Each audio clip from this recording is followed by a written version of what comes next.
रात के 9 बज रहे थे। सास और ननंद आशी को देख रही थी और आशी उनकी आंखों में देखकर डर से थर-थर कांप रही थी। उसकी सास चिल्लाकर बोली, तुम्हारी हिम्मत कैसे हुई मेरे ही घर में ऐसा कुछ करने की? 4 दिन नहीं हुआ तुम्हें आए हुए और खुद को मालकिन समझने लगी हो। आने दो मेरे बेटे को। तुम्हारे हाथ पैर तोड़ने के लिए नहीं कहा तो मेरा भी नाम आशी नहीं। आज ऐसा क्या हुआ था?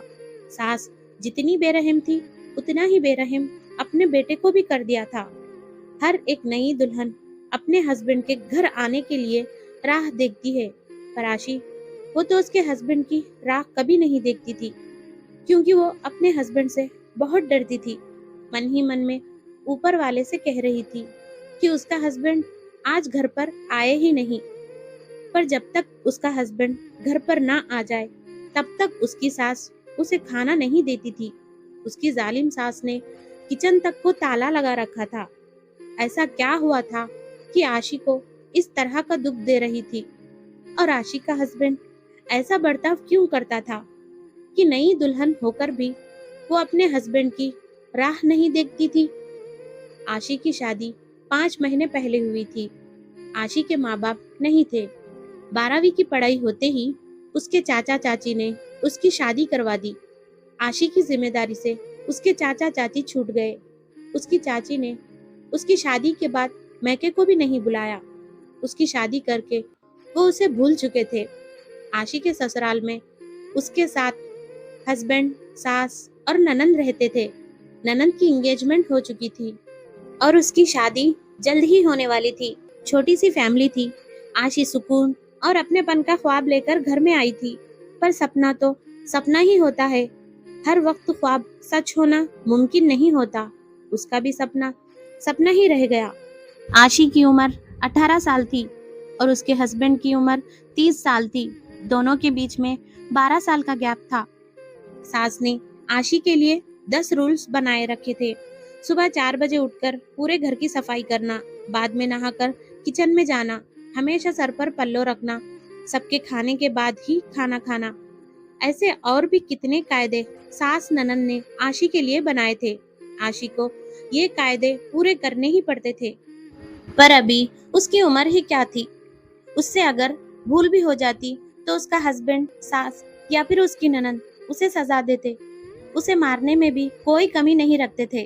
5 साल बड़ी ननद उस पर हाथ उठाने के लिए जरा भी नहीं सोचती थी। शादी के 10 से 12 दिन हुए थे। हर रोज उसका हस्बैंड 8 बजे तक आ जाता था, पर उस दिन 10 बज गए थे, अभी तक आया ही नहीं था। आशी को बहुत जोर की भूख लग रही थी। उसने खुद के लिए खाना लिया और किचन में खाने के लिए बैठी। पहला ही निवाला मुंह में डाल ही रही थी कि तभी उसकी सास ने देख लिया और बहुत चिल्लाई। आशी बोली, मुझे बहुत भूख लग रही थी, इसीलिए खाना लेकर बैठी हूँ। सास कुछ बोलने ही वाली थी, तभी ननंद आ गई और आशी को थप्पड़ मार दिया। तुम्हारी हिम्मत कैसे हुई मेरी माँ के सामने बोलने की? तुम्हारे घर में क्या तुम्हें खाना नहीं मिलता था? मेरे भाई की राह भी नहीं तक सकती थी? अरे, और औरतें तो अपने पति के लिए क्या कुछ नहीं करती है। उतने में सास बोली, रहने दे बेटी, क्यों इसको सिखा रही है? माँ बाप तो रहे नहीं और चाचा चाची ने ऐसी लड़की हमारे पल्ले बांध दी है। रहने दे, तू चल बाहर, मैं ही किचन को ताला लगा देती हूँ। और उसे किचन से बाहर ढकेल कर ताला लगा दिया। आशी आंखों में आंसू लेकर बस देखते ही रह गई। 11:30 बजे उसका हस्बैंड घर आया। तभी उसकी सास और ननद ने मिर्च मसाला लगाकर आशी के खिलाफ भड़का दिया। वो तो माँ का ही सुनता था। इतना ही सुनकर उसने गुस्से में आकर आशी को थप्पड़ मारा। उसे दिन भर खाना भी नहीं मिला। अभी आज की ही बात है कि आशी किचन में खाना बनाकर सास और ननद को खाना दे रही थी। दोनों हाल में टीवी देखते देखते खाना खा रही थी और इधर आशी एक एक करके गरम गरम रोटी उनको दे रही थी।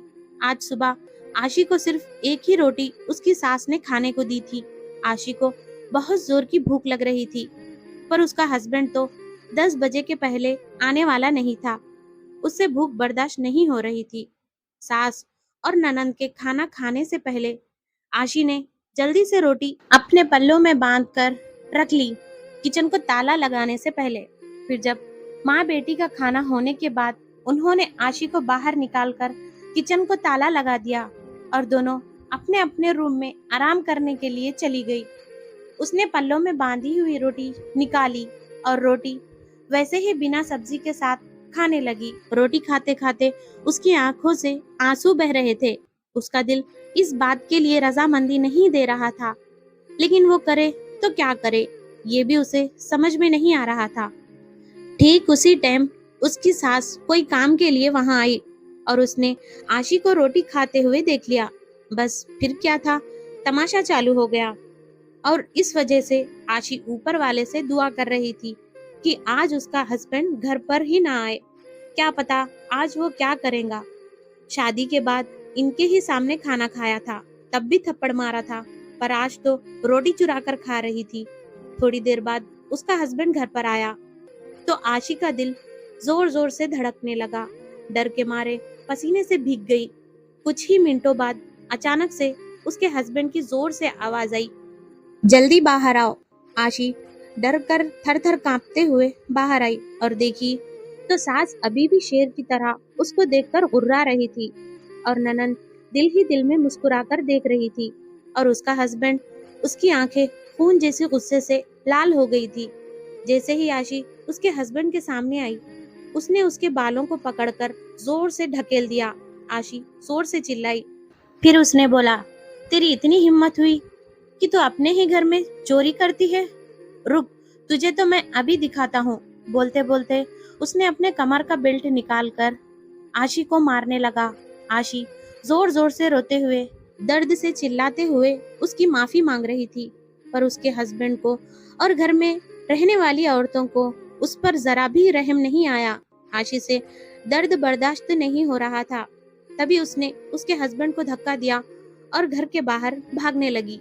तभी, अरे पकड़ो उसे, बाहर कहाँ चली? सास बेटी से बोल रही थी। तभी बेटा बोला, जाने दो माँ, भागकर कहाँ जाएगी?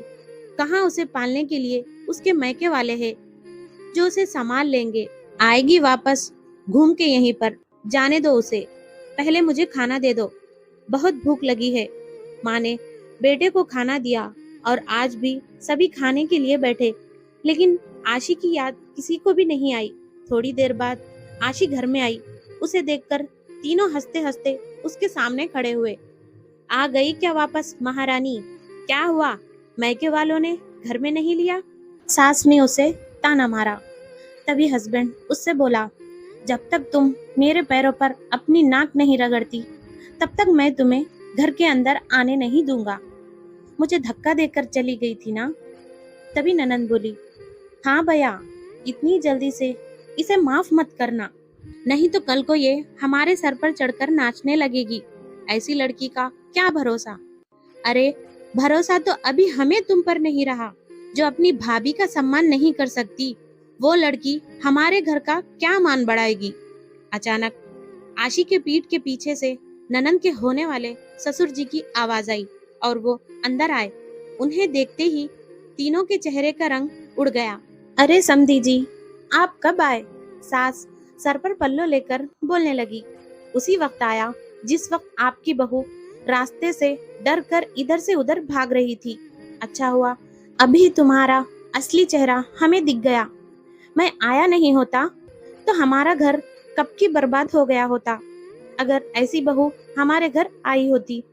ननंद के होने वाले ससुर उसकी तरफ हाथ दिखाकर बोले, नहीं नहीं, आपको कोई गलत फहमी हो गई है पापा, आप अंदर तो आइए, मैं आपको सब समझाती हूँ। ननंद ने ऐसे कहा। उसके होने वाले ससुर बोले, कौन से पापा? किसके पापा? माफ करो, हम अब आपके साथ कोई रिश्ता नहीं रखना चाहते और जो आपको समझाना है वो बाहर खड़ी है, पुलिस को बताना। अचानक पीठ के पीछे से पुलिस अंदर आई। पुलिस को देखकर उन तीनों के चेहरे के रंग उड़ गए। क्या बोले कुछ समझ ही नहीं आ रहा था। तभी सास नरम आवाज से आशी से बोली, अरे बहू, छोटी सी बात पर कोई पुलिस को बुलाता है क्या? छोटी सी गलतफहमी हो गई है और ऐसे छोटे बड़े इम्तिहान हर एक औरत को शादी के बाद देने ही पड़ते हैं, और ये तो तुम्हारा ससुराल है।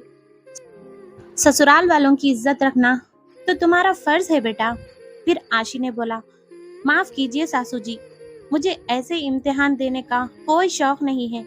मैं शादी थप्पड़ खाने के लिए नहीं की थी। और ये ऐसा कैसा ससुराल जहाँ मुझे रोटी भी चुरा कर खानी पड़ती है। आपने मुझे कमजोर समझा। मेरा मायका नहीं है, पर मैं कमजोर नहीं हूँ। मैं बस अपने परिवार की बात मानती आई थी। शायद आप लोगों को मोहब्बत हजम नहीं होती है। अभी यही संस्कार अपने बच्चों को जेल में देना। फिर पुलिस ने उन तीनों को पकड़कर जेल के अंदर डाला। ननंद के ससुराल वालों ने शादी तोड़ दी और आशी को एक संस्था ने आगे बढ़ने का हौसला दिया। आशी संस्था के साथ मिलकर काम करने लगी।